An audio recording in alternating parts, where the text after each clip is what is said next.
Hi friends, I'm here to continue reading A Mouse Called Wolf. And if you remember in the last chapter, Wolf was a little bit worried because the lady of the house was not there like she normally is, so he went upstairs looking for her. So let's find out. Chapter 9, A Rescue. Mrs. Honeybee had awakened that morning expecting a perfectly ordinary day. As was now usual with her, she thought first of her mouse. My mice, I should say, I suppose. But of course, the mother is just an average mouse, she said, whereas my little mouse is the eighth wonder of the world. How beautifully he sings, and how well we communicate now. I teach, he learns, and so quickly too. What a pity it is that humans and animals can't communicate directly by speech. I could say, I'm Jane Honeybee, and he would reply, and I'm whatever it is. I really ought to give him a name.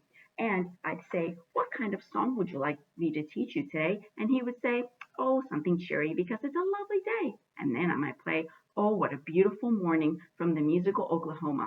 Mrs. Honeybee got out of bed and washed and dressed, went downstairs, made herself some breakfast, and fed the cat.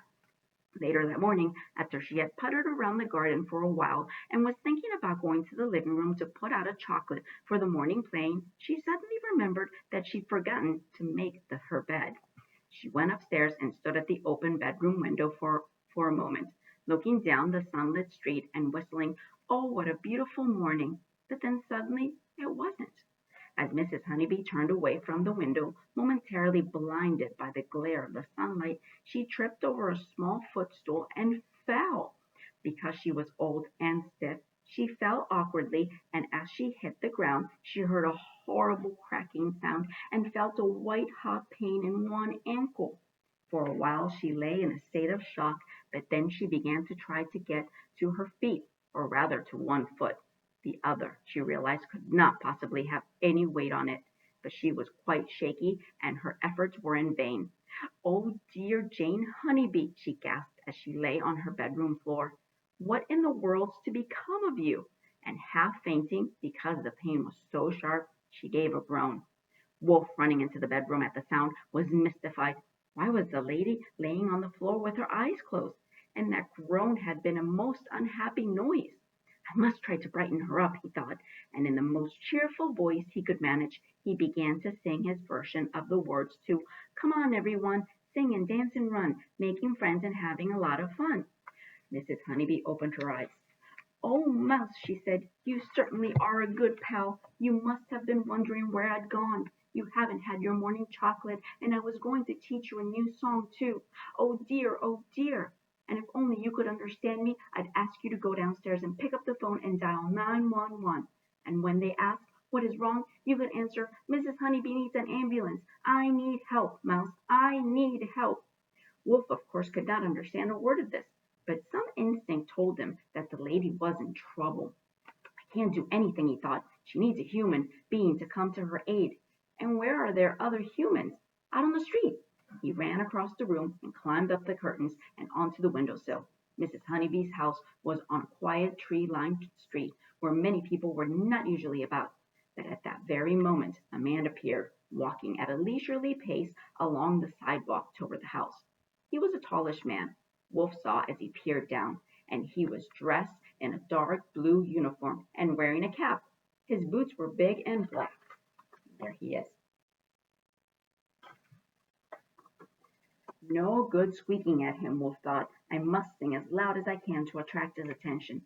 What shall I sing? Quickly he thought about some new songs that he had learned. Mrs. Honeybee's taste in music was broad, and by chance she had recently taught Wolf an old Beatles song. At the top of his voice, Wolf began to sing, "Help!" At the sound of that voice, so high, so pure, so true, the policeman stopped on his patrol and looked up at the bedroom window. Not only was he the local community policeman, but he also sang in the police choir. And what's more, he was friendly with old Mrs. Honeybee, knowing her one-time reputation as a concert pianist. Sometimes as he walked along the street, he had heard her singing as she played. But this was not her voice. This was in a far higher register. In fact, it was the voice of a colortuna soprano. The policeman squinted upward, but he could see nothing, for Wolf was hidden from his gaze by the ivy that covered the house. He stood a moment smiling, for the voice Whoever it belonged to was a very lovely one. Must be a recording she's playing, he thought as the song ended. He was about to walk on when he thought he heard a noise coming from the bedroom, a noise that sounded almost like a groan. I hope the old lady's all right, he said to himself, and he went and knocked on the front door, then rang the bell. No one came. He looked through the letter slot and saw letters scattered on the hall floor. Mrs. Honeybee, the policeman shouted up at the bedroom window, is everything all right? And in reply he heard a feeble no. Quickly, the policeman used his radio to contact his station sergeant. It's Mrs. Honeybee, he said. You know the pianist lady? She's in trouble, I think, Sarge. Better send for an ambulance. I'll try to get into the house. So it was that Wolf's singing brought help. The policeman borrowed a ladder from a neighbor and climbed up and through the open bedroom window to comfort Mrs. Honeybee and then to let the paramedics in when they arrived. Wolf, hiding behind the curtains, watched as very carefully the paramedics lifted the lady onto a stretcher. The cat, she said as they loaded her into the ambulance. Who will feed the cat? Don't worry, Mrs. H, said the policeman. I'll go right down and ask the next door neighbors to do it. And off he went. But what about my mice, said Mrs. Honeybee. Who'll give them their chocolate candy? She's wondering in her mind a bit, said one of the paramedics. It's the pain, said his partner. Your mice will be all right, they said. To think, said Mrs. Honeybee, that I was going to teach him. Oh, what a beautiful morning. Teach who? Said the first paramedic. My little mouse. He sings beautifully, you know. Yes, love, said the second soothingly. Of course he does. I don't think they believe her. All right, chapter 10, A Composer. If Mrs. Honeybee had been young, the hospital would have set her broken ankle, put it in a cast or a bandage, and sent her home in no time at all. The doctors decided to keep her in for a while because of the shock she had suffered and because she did not quite seem to be in her right mind. She kept worrying, the nurses said, about a singing mouse to whom she was teaching songs. So Wolf and Mary were alone in the house, apart from the cat, which they now never saw, and those brothers and sisters of Wolf who had not moved out, but who never came back to the living room anyway. Mary did not particularly miss the lady, but she did miss the chocolates. She had become hooked on them and was now suffering severe withdrawal symptoms. These had made her short-tempered, and a good deal of time she addressed her son as Wolfgang Amadeus. Wolf missed his friend badly. What's more, he had no idea when she would return. How he longed to see her sitting at the piano smiling at him, for he now knew that when she showed her teeth at him, it did not, as would have been the case with most animals, mean that she was angry with him, but rather the reverse. She missed his singing lessons very much, and though he practiced his scales every day as she had taught him and sang all the songs he learned, it wasn't the same without the accompanist. Nor, of course, was he hearing any new melodies. One evening, when Mrs. Honeybee had been in the hospital for 4 or 5 days, Wolf was sitting and thinking of the piano stool. It made him feel closer to his friend, when suddenly an idea occurred to him. She's not here to teach me new tunes, but why don't I make up my own music? Has any mouse ever composed music before, I wonder? No. But then, has any mouse ever sung the way I can?